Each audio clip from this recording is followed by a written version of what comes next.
You may not be able to tell this home was once sitting under 3 feet of water, but when you go in, the flood level came up to about here this time. You can still see the aftermath from the flood on October 13th of last year. It came out and actually busted the back wall.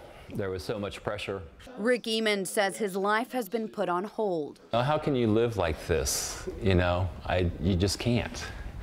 I need to move on. It's been a year. Especially since the city won't allow him to rebuild, and he says the home is not livable. I've lived in 3 different places with friends over this time period because I ran my business out of the house and it's kind of destroyed it.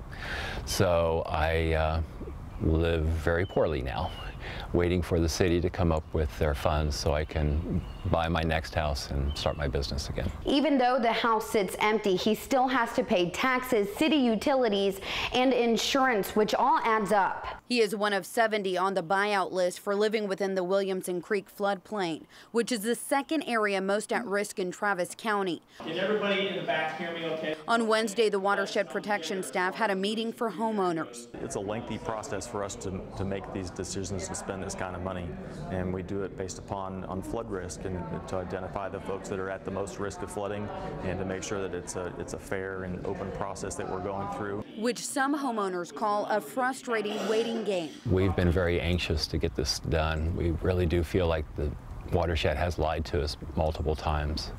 So we're not sure what's going to happen next. In the meantime, the city says their goal is to push safety. Learn and understand what your flood risk is. And if you learn where your house is and learn what the flood depths are at your house, learn what the flood depths may be in the street near your house, maybe on your commute to work or commute to school. That will then help homeowners figure out the safest plan.